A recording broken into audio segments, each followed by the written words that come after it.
નમસ્કાર, આપ જોઈ રહ્યા છો યુટીસી ન્યૂઝ। ગુજરાતીમાં કહેવત છે, શેઠની શિખામણ ઝાંપા સુધી। આ જે કહેવત છે તે વડોદરા માટે એવી રીતે જોઈ શકાય કે સાહેબની સલાહ ઝાંપા સુધી।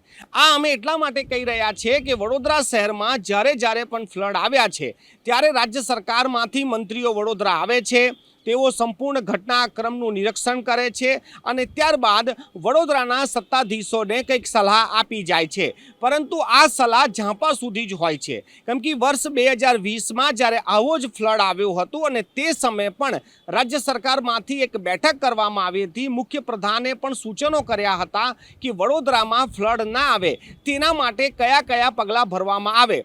જેટલા પણ સૂચનો રાજ્ય સરકાર તરફથી કરવામાં આવ્યા હતા એ સૂચનોમાંનું એક પણ સૂચન પર કામ થયું નથી। હવે આપણે કેવી રીતે આશા રાખી શકીએ કે આજે જે પૂરની પરિસ્થિતિ સર્જાઈ છે ત્યારબાદ રાજ્ય સરકાર તરફથી જે મંત્રીઓ આવ્યા છે, જે બેઠક કરી છે અને તેઓ પણ બાહેધરી આપી રહ્યા છે કે વડોદરા શહેરમાં જે આ પૂર છે તે આજવાથી આવે છે અને આજવાનું પાણીને કેનલ બનાવીને ખંભાતના અખાત સુધી લઈ જવામાં આવશે। આવી યોજના પર કામ થશે। કેવી રીતે માની લેવાય કે ભૂતકાળમાં જે ફ્લડ આવ્યા છે ત્યારબાદ પણ આવી જ બધી મોટી વાતો કરવામાં આવી હતી। વડોદરાના પત્રકારોએ પણ આજે પત્રકાર પરિષદમાં ઘણા એવા સવાલો પૂછ્યા જેમના જવાબ સ્થાનીય નેતાઓ પાસે પણ ના હોય અને રાજ્યના મંત્રીઓ પાસે પણ ના હોય। વિશ્વામિત્રીના ડિઝાઇન પર સવાલ છે। વિશ્વામિત્રીની ડિઝાઇન વર્ષોથી છે, સદીઓથી છે। આ પાણી સદીઓથી વહેતું જ આવ્યું છે, પરંતુ વિશ્વામિત્રીના કિનારા પર કરેલા દબાણોના પાપે વડોદરા હાલ ડૂબેલી હાલતમાં નજરે પડે છે। આ વસ્તુ પર કોઈ પણ બોલવા તૈયાર નથી। આજવાના સરોવરને ડાયવર્ટ કરવાની જે વાત છે તે ખૂબ જ સુંદર વાત છે, પરંતુ એનો પ્રોસેસ ખૂબ જ લાંબો છે। પરંતુ આ મુદ્દા પર કોઈ વાત કરવા તૈયાર નથી કે વિશ્વામિત્રીના કિનારા પર જે બાંધકામોની પરવાનગી જેને પણ આપી છે તેના પર શું પગલાં ભરવામાં આવશે। આ તમામ લોકોએ હાલ વડોદરા શહેરને બાનમાં લઈ લીધું છે।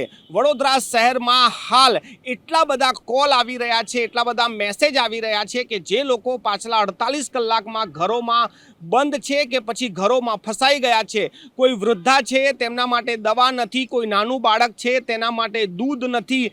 એવી પરિસ્થિતિઓના નિર્માણ થયા છે કે સગર્ભા મહિલાઓને પણ શિફ્ટિંગ કરવામાં ખૂબ જ તકલીફ પડી રહી છે। જે હાર્ટના પેશન્ટ છે, જે કિડનીના પેશન્ટ છે, તેઓ હોસ્પિટલ સુધી નથી પહોંચી શકી રહ્યા તેવી પણ પરિસ્થિતિ વડોદરા શહેરમાં નિર્માણ થઈ છે। પરંતુ આજે પણ જ્યારે આ બેઠક થઈ છે ને આ બેઠક બાદ જ્યારે પત્રકાર પરિષદ કરવામાં આવી ત્યારે પણ એવું નથી કહેવાતું કે જેને પણ આ દબાણો કર્યા છે તેમની પર પગલાં ભરાશે। હજી તો વાત એવી જ ચાલી રહી છે કે આજવાના પાણીને ડાયવર્ટ કેવી રીતે કરવામાં આવશે।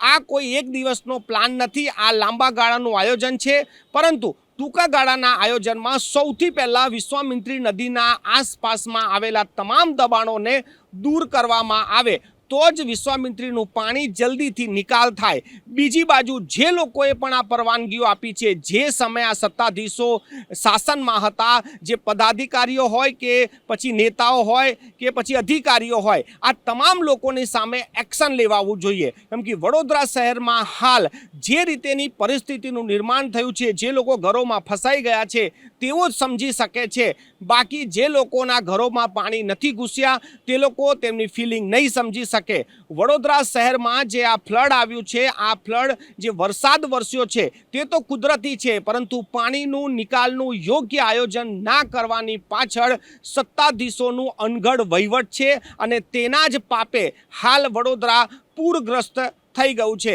વડોદરામાં જે રીતે પાણી ભરાયા છે, ગઈકાલે રાત્રે 9 વાગે જાહેરાત કરવામાં આવી હતી કે આજવા સરોવરના ગેટ બંધ કરી દેવામાં આવ્યા છે, પ્રતાપપુરાના ગેટ બંધ કરવામાં આવ્યા છે, દેવ ડેમના ગેટ બંધ કરવામાં આવ્યા છે અને ત્યારબાદ એવી જાહેરાત કરવામાં આવી હતી કે ધીમે ધીમે પાણી નીકળી જશે।